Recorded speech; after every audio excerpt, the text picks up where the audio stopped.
Hi, I'm Tim Cloyd, President, Drury University, and Professor of Management and Political Science. Well, if you mean by EQ, emotional intelligence, one of the virtues, let me just say, I was president of Hendrix College for 12 years, and prior to that, I was the vice president for advancement at Hendrix for 5 years. And then I was back in the classroom, so I was at Hendrix a total of 20 years. And before that, I was at Vanderbilt for a number of years. I also ran a United States Senate race in Tennessee. What I learned in those contexts were a set of skills and I would call them ways of thinking that were not codified. But when I began reading the material on emotional intelligence, it clicked for me. And I use the emotional intelligence literature in courses I teach on leadership.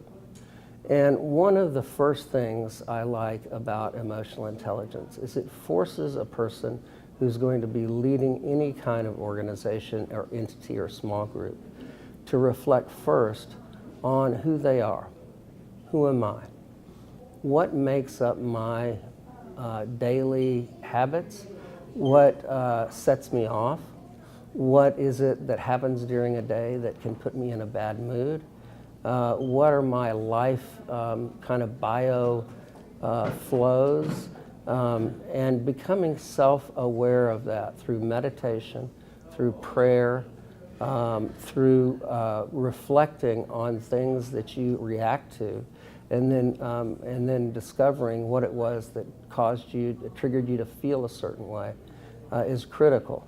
And keeping a journal has been really helpful for me because I try to keep a journal about what happened during the day. And sometimes I discover that at a certain time, 2 o'clock in the afternoon, there's a recurring pattern. Maybe I need to have a snack at that time. Maybe it's that I'm not self-aware that something's eating at me, and I come into work, and I'm not self-aware of that. Well, what that leads to is an inability to self-regulate. And I will tell you that in my experience, the tone a person sets in a leadership context or with a group of people is palatable, and you don't even know it. And you do it with community. You know, what do they say, that 70% of our communication is nonverbal? It's body language, it's facial expressions. And so you can set a tone with a group of people if you don't self-regulate, that you don't even mean to set. But that being able to self-regulate comes from being self-aware. If you know that this thing that this person does or says, or their way of trying to monopolize a meeting or what have you, is going to set you off, you can self-regulate. And that's to step back and take a deep breath.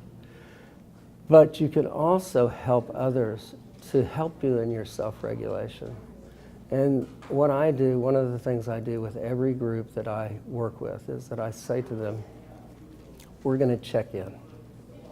And I have each person go around the room and say, hi, I'm Susie Jones, and I've had this going on in my life for the last couple of days, and I'm really preoccupied by it, but I'm going to set it aside and check into this meeting. And I have each person say something like that, a personal that's on their mind, because we all bring things into a meeting. That does two things. It helps people themselves to become self-aware, and it helps them to self-regulate, but it also creates in you a perception and a reality of empathy toward that person. And I participate too. The other thing I do is I get people to say to me, to tell me a story. What's the worst job you've ever had? What's the best job you've ever had? And so in doing that, what happens is people begin to articulate the things that they don't like, the ways they don't like to be treated in a workplace. and the ways they want to be treated and managed in a workplace. But they can do it by talking about their past job experiences or their past boss.